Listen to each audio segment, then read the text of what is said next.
India have lost the opening test against Australia after recording their lowest score of 36 in test history. Australia के खिलाफ पहले test की दूसरी पारी में टीम इंडिया सिर्फ 39 रनों पर ही सिमट गई है। In Australia, where India have got all out for 36 runs in the second innings, this is India's lowest total ever in.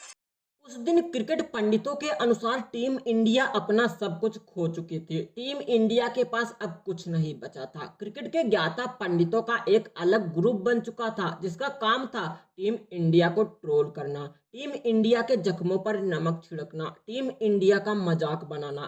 जिस तरह उन्होंने लम्हा डाल के मारा है इसको हिंदुस्तान को टीवी के ऊपर तो लगाया, तो मैंने देखा 369 इंडिया कर चुका है, लेकिन वो 369 था नहीं, वो 36 for 9 था। अतुल भाई 15 रन के अंदर टॉप ऑर्डर फेल, आप अभी भी सर हिला रहे हैं। मैं यही पूछ रहा हूँ, इतना गुस्सा आ रहा है कि ये टीम कैसे ऐसा परफॉर्म कर सकती है।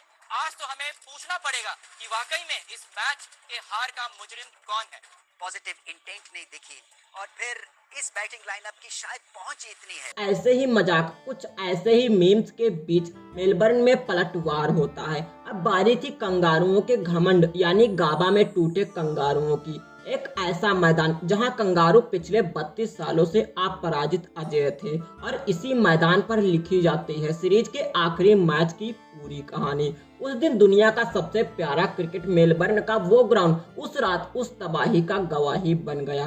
टीम इंडिया गाबा में दस्तक दे चुकी थी और टीम इंडिया के साथ साथ कई मुश्किलें भी दस्तक दे चुकी थी। तीसरे टेस्ट मैच में अश्विन, बिहारी, जडेजा और बुमराह बाहर हो चुके थे। आधे से अधिक टीम इंडिया गाबा पहुंचते पहुंचते घायल हो चुकी थी। टीम इंडिया का ड्रेसिंग रूम अब हॉस्पिटल रूम में बदल चुका था।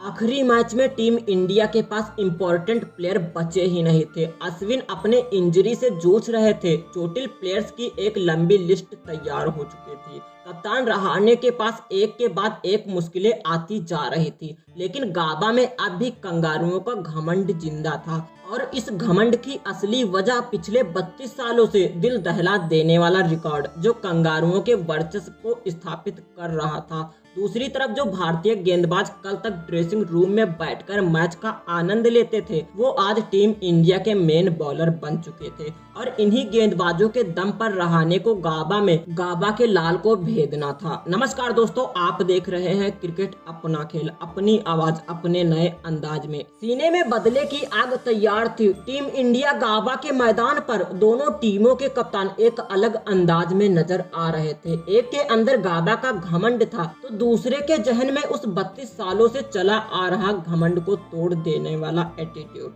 32 सालों से गाबा में अपराजित कप्तान अपने घमंड के साथ मैदान पर उतरते हैं, तो वहीं रहाणे अपने स्वभाव के साथ मैदान पर। दोनों के बीच टॉस हुआ और टॉस में एक बार फिर से सिक्का कंगारुओं के पक्ष में गिरता है। टॉस जीतकर कंगारू कप्तान पहले बल्लेबाजी करने का निर्णय करते हैं।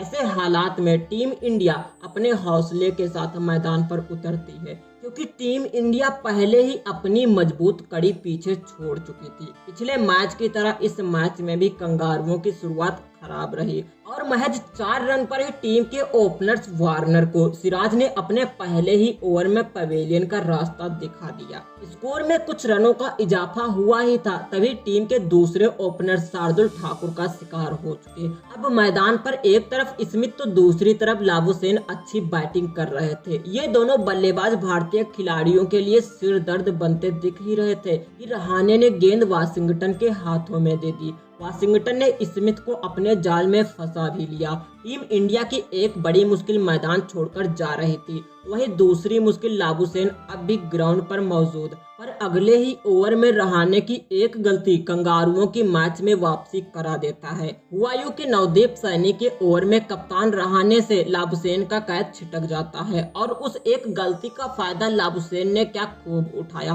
पहले अर्धशतक और उसके बाद शतक। जो गलती रहाणे से हुई थी उसका भरपूर फायदा लाबुशेन ने उठाया। जो स्कोर 93 पर 3 था वो अब 200 पर 3 हो चुका था।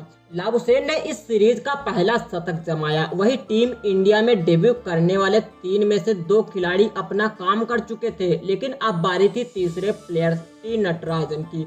नटराजन ने पहले विड और फिर लाबुशेन को अपना शिकार बनाया। देखते ही देखते कहानी पूरी बदल चुकी थी। देखते ही देखते नटराजन ने कंगारुओं को दे पटका, लेकिन फिर भी पहले दिन का मैच लगभग कंगारुओं के पक्ष में था। पहले दिन का खेल खत्म होते होते कंगारू 275 पर 5 हो चुके थे। अब टीम इंडिया के पास सिर्फ एक ऑप्शन था कि दूसरे दिन एक बेहतरीन बॉलिंग करना। दूसरे दिन का खेल शुरू हुआ तो कंगारू अपने तेज अंदाज में 300 के पार पहुंच चुके थे, लेकिन एक बार फिर से शार्दुल और वाशिंगटन दोनों ने कंगारुओं को लतेड़ा। शार्दुल ने पहले पेन का शिकार किया, वही सुंदर ने ग्रीन को चलता किया। ऑस्ट्रेलिया का जो स्कोर 300 में 5 था वो अब 317 में 8 हो चुका था। अंत में शानदार फिनिशिंग के बाद कंगारुओं का कुल score 371 run, loss of 10 wicket हो चुका था। टीम इंडिया के गेंदबाजों ने तो अपना काम कर दिया था, अब बारी थी बल्लेबाजों की। भारतीय टीम की तरफ से पारी की शुरुआत करने आए गिल और रोहित शर्मा।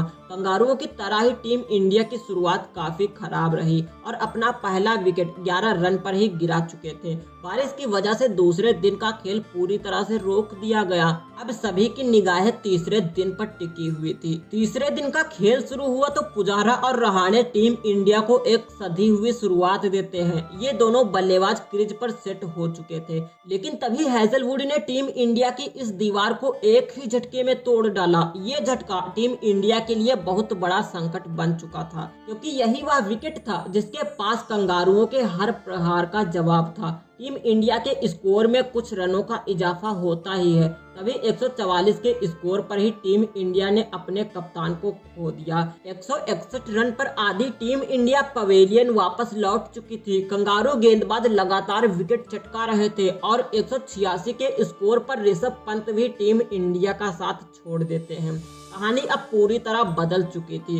कंगारुओं का घमंड चरम पर था। टीम इंडिया के सिर पर संकट के बादल मंडरा रहे थे। ऐसे हालात में टीम इंडिया के लिए पहली बार बल्लेबाजी कर रहे सुंदर और शार्दुल दोनों बल्लेबाज अब पिच पर मेल का पत्थर बन चुके थे। जो स्कोर 186 पर 6 था वो अब 250 पर 6 हो चुका था।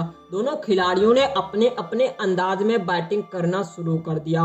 इस समय मैदान पर टीम इंडिया की वापसी साफ साफ दिखाई दे रही थी। दोनों बल्लेबाजों के बीच 100 रनों की साझेदारी हो चुकी थी और दोनों बल्लेबाजों का अर्धशतक भी पूरा हो चुका था। टीम इंडिया अब कंगारुओं से महज 50 रन ही पीछे थी, लेकिन शार्दुल इस समय एक बड़ा शॉट लगाने के चक्कर में अपना विकेट खो देते हैं, परंतु वाशिंगटन का आक्रमण अब भी जारी था। तीसरे दिन का खेल खत्म होते होते कंगारुओं के पास महज 54 रनों की बढ़त बची थी। इस समय पूरी टीम इंडिया 336 रनों पर ऑल आउट हो चुकी थी। टीम इंडिया भी अब मैच में वापसी कर चुकी थी। जवाब अब कंगारुओं को देना था। ऐसे हालात में अब इंतजार था चौथे दिन का। 3 दिनों का खेल खत्म हो चुका था और न टीम इंडिया हार मानने को तैयार और न कंगारू, और गाबा का घमंड भी अपने चरम पर था। ऐसे हालात में कंगारू तैयार थे 32 सालों के घमंड को अजेय रखने के लिए, परंतु टीम इंडिया भी तैयार थी कंगारुओं के इस अजेय को तोड़ने के लिए। कंगारू एक शानदार शुरुआत के बाद एक बड़ी बढ़त की तरफ बढ़ रहे थे, तभी सुंदर और शार्दुल ने इस जोड़ी को ग्राउंड से बाहर करने का काम किया। अब ग्राउंड पर स्मिथ और लाबुसैन दोनों खिलाड़ी ऑस्ट्रेलिया के बने उस 32 साल के वर्चस्व को कायम रखने के लिए अपने अंदाज में बैटिंग कर रहे थे, लेकिन तभी ग्राउंड पर उस आंधी ने ऑस्ट्रेलिया की आधी टीम को पवेलियन वापस भेजने का काम किया और वो आंधी थी मोहम्मद सिराज। सिराज ने स्मिथ, लाबुसैन समेत 3 और बल्लेबाजों को पवेलियन का रास्ता दिखाया और बाकी बचा हुआ काम सुंदर और शार्दुल ने पूरा किया।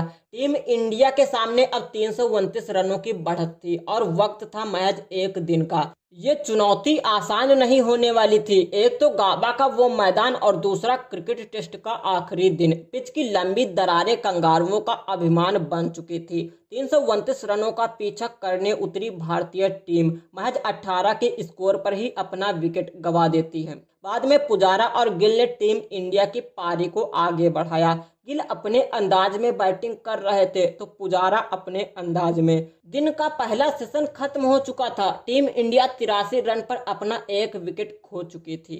दूसरे सेशन में टीम इंडिया अपनी एक रणनीति के साथ उतरती है क्योंकि उसे ये मैच हर हाल में जीतना था। दूसरे सेशन के शुरू होते ही पुजारा और गिल कंगारू गेंदबाजों पर टूट पड़ते हैं और दोनों के बीच 100 रनों की एक बेहतरीन पार्टनरशिप हो जाती है। इस जोड़ी को तोड़ने के लिए कंगारुओं ने लायन की सहायता ली। लायन ने अपनी फिरकी में गिल को फंसा लिया। अब ग्राउंड पर पुजारा का साथ देने कप्तान रहाणे आते हैं, लेकिन रहाणे ज्यादा देर तक ग्राउंड पर ना रुक सके और एक छोर से लगातार विकेट गिरती जा रही थी तो दूसरी छोर पर पुजारा दीवार बने खड़े थे। अब ग्राउंड पर आते हैं नए बल्लेबाज ऋषभ पंत। तीसरा और आखिरी सेशन स्टार्ट हो चुका था। 37 ओवर्स का खेल बाकी था और टीम इंडिया के खाते में अब भी 7 विकेट मौजूद थे।